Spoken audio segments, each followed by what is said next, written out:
Hello, ladies and gentlemen, Deja Vu here, bringing you some more commentaries from the Pro League. This is going to be the second set of KT Rolster versus STX Seoul from the first week of the fourth round of Pro League. This is going to be on match point. Last game we had Cal versus Flash, an awesome, epic PvT between two incredible, top-notch players. Now we're going to have a PvT between Tempest and Bogus. Okay. Yeah, talk about your change of scenery here. We've gone from Cal versus Flash to Tempest versus Bogus. So, yeah, I don't really know these guys very well at all. Bogus is going to be the Terran player for STX Seoul. That's him right there. That is Bogus. He's going to be at the bottom left, the teal Terran, and Tempest is going to be the Protoss in the top right for KT Rolster. Yeah, don't really know these guys at all, to be honest. I mean, both of them played not that many games. I think Bogus has played maybe like 40 games, and Tempest has played maybe like 50. Neither of them are really all that common for their teams in Pro League at all. You know, KT Rolster for their Protoss line has stats and Violet, so Tempest really doesn't get that much playing time.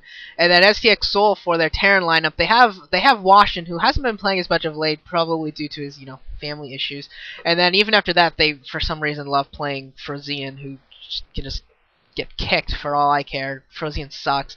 And then they also have Last, who they Last and Notice, who they occasionally play as well. So Bogus is part of that. Like, I mean, I would say that he's part of the second tier of STX Seoul dudes, but I guess for they think that he's the second tier. Oh, no gas deal here for Tempest, but just because Frozian apparently is considered the second tier of STX Seoul Terrans, which is dumb, but that's just my opinion. I hate Frozian, and I think he's useless, but whatever. I hope we don't see him this series. That'd be very, very nice to see a STX Seoul series without Frozian even like on screen in any way, shape, or form. Maybe he can get kicked as well. Let's see. We do have some other things to talk about. At least this isn't a new map. We'll at least know. We all know match points pretty well at least, so that's nice. Things to talk about. SC2GG. You got the Star Cup going on now. I think there are still signups are going on for at least a few more days, maybe a week or something like that. So if you're interested in playing in a league, kind of amateur league really, most players I think are anywhere from the D to C range. Most players, I think the best players are maybe B minus. I think that the top players, there's a couple guys that are maybe B minus or so, but for the most part, the players are anywhere from D to like there's a couple C's and things like that. So if you want to play, just go to stgg.com and just sign up.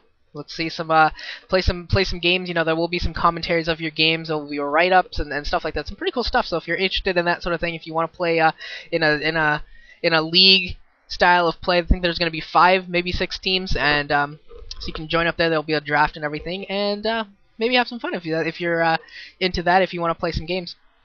And maybe I'll cast some of your games. Never know.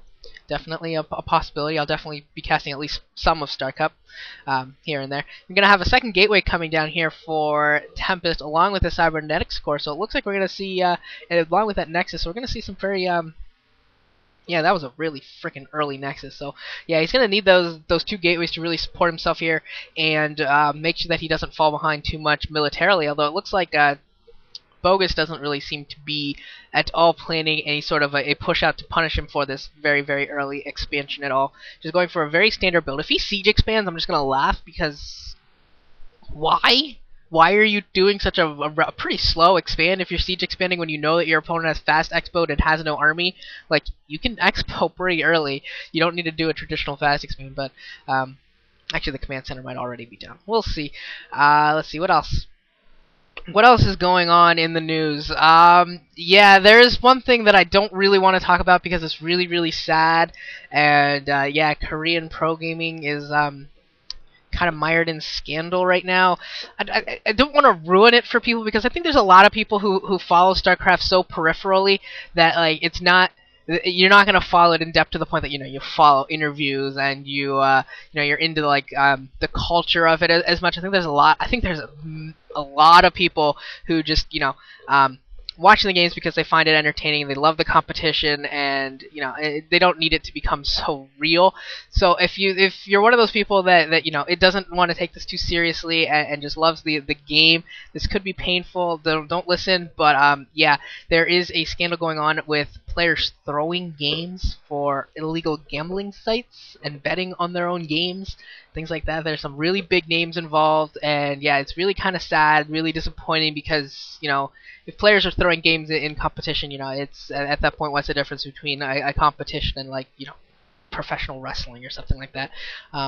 Really takes away from the game. So if true, there are at least a few names that are all but confirmed. Let me put it that way. They're not. It's hard to get information out of Korea in terms of this sort of thing, just because of their privacy laws. But I've heard pretty close to confirmed that Luxury, Up Magic, Sangho, Justin, and I think Lita is borderline confirmed. I've heard his name a few times. And then the big name that is essentially 100% we know, essentially, technically no charges have been placed yet, so technically we don't know for sure, but pretty darn close, is Savior.